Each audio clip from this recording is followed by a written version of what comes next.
What's happening, everyone? It's been a minute. Had some unfortunate life events take place. I lost my dad to cancer a couple months ago, so been just trying to focus on family and work and everything, and not doing weird videos like this.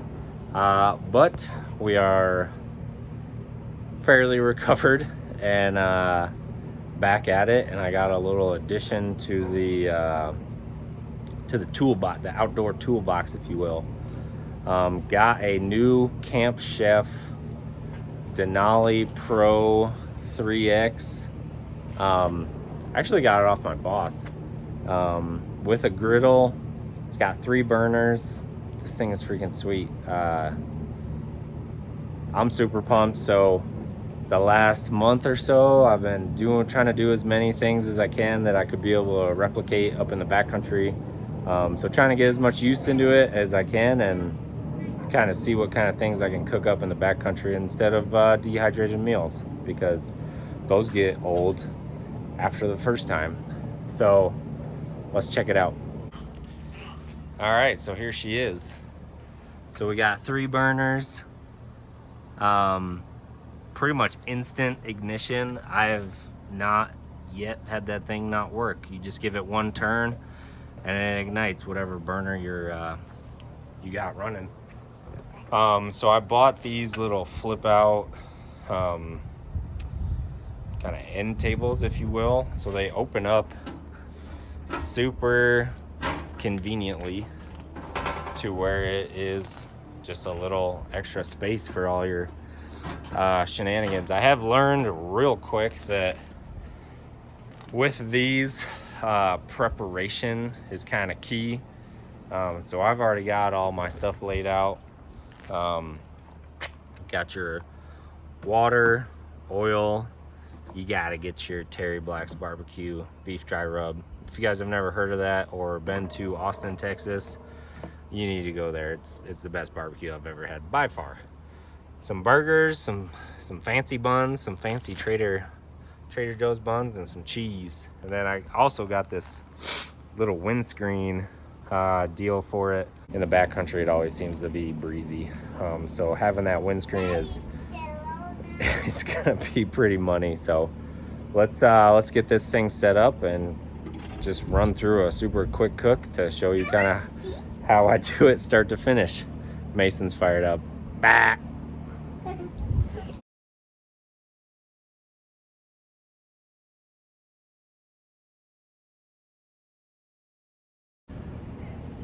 All right, so once I get everything set up and kind of where I want it to be, I put the heat on high for probably a minute just to get the thing fired up. Then I put it essentially on medium. So far, that's worked pretty well. I don't know if it's because it's a single burner griddle that it just heats up fast and it kind of stays hot. I don't know if a 2 burner griddle does anything different, but that's just what's worked for me. So then I'll throw some oil on there and just start to cook whatever I'm looking to cook. I know, buddy, I hear it too. So this is kind of the setup I got going on right here. So this is kind of the setup that I've found to be kind of the best. I got my burner going over here with the griddle. Seasonings, oil, water, spatulas over there. And then I put all the food on this side. It seems to work a little better because it's away from the heat and whatnot. But this thing's about ready to throw some oil on it and get these burgers ripping. So gonna knock that out real quick, and then I'll just kind of show you guys how I clean stuff up. All right, so before the stuff cakes on here too much, got all the food came off the griddle. Look at those burgers looking money. Heat is still going, so I'll shut off the heat, close my propane. Also, fun fact, this little trap perfectly fits a mason jar. So I'll walk away with this thing shut off. I'll let it do this essentially as we eat and whatnot. and then I'll come back out after we're done eating and show you how I do the rest of it. All right, we are back. Grill is still kind of warmish. So what I'm gonna do is use my good old scraper, scrape all this crap off, and then turn on the heat to full, high, max, whatever you want to call it.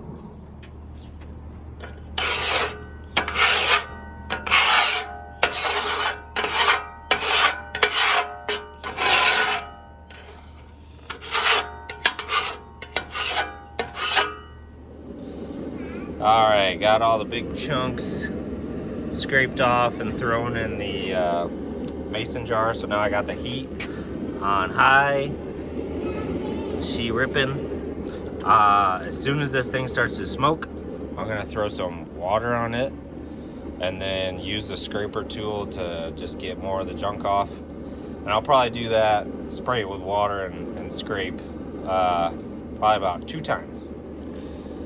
Alrighty, so it's getting pretty toasty. So we're gonna throw on some water.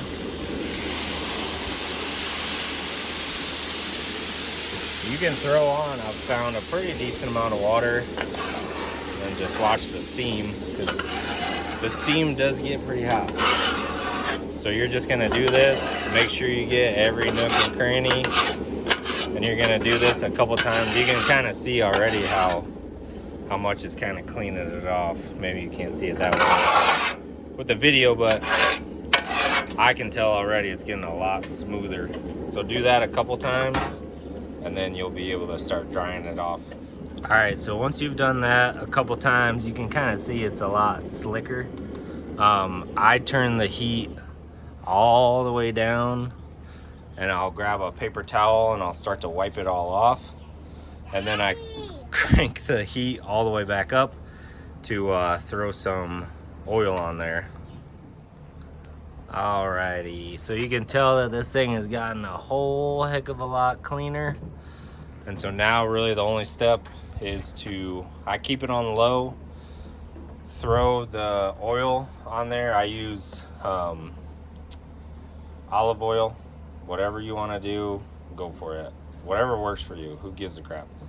I put about a 1/4 size little drop on there, and then just spread it out, and then I throw the burner on high, and then once it starts smoking, I shut it off, give it a quick little wipe off, and then that's about it. All right, threw a little coat of oil on there so you can see she's nice and shiny, but she's not super over oiled, I guess, if that's a word or a phrase. So now I'm gonna throw it up to high. As soon as it starts to smoke, I shut the heat off, and then I'll just wipe it down with a paper towel, and then that's about it. Take it inside and let it cool off.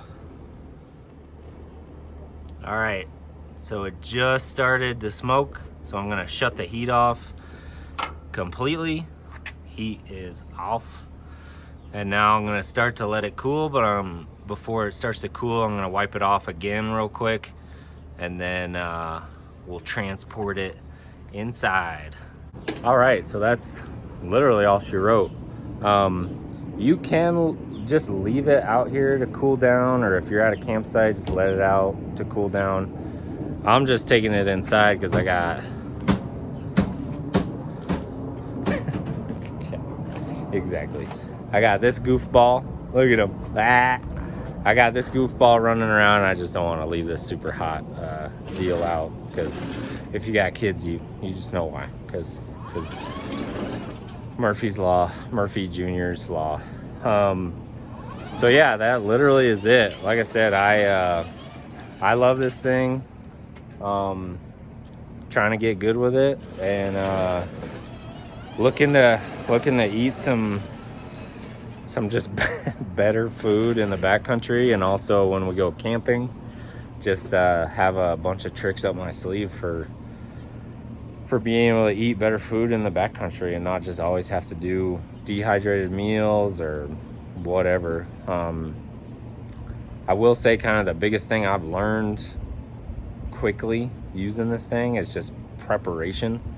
Once you get a good feel for, all right, I need to have everything laid out and ready to go before I start cooking, has been super helpful because the first couple times I was like, oh, this is cooking faster than I thought it would, and I don't have anywhere to put it.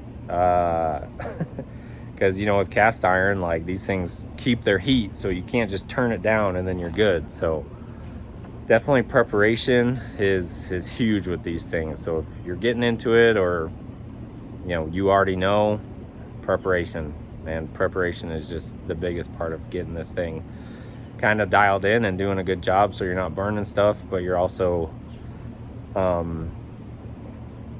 you're just doing a easier job, and it's a lot less stress than kind of zipping around and trying to figure out what you're doing. So look for some more videos coming up with this kind of stuff, and then I'm actually going scout. See, this is what I'm talking about.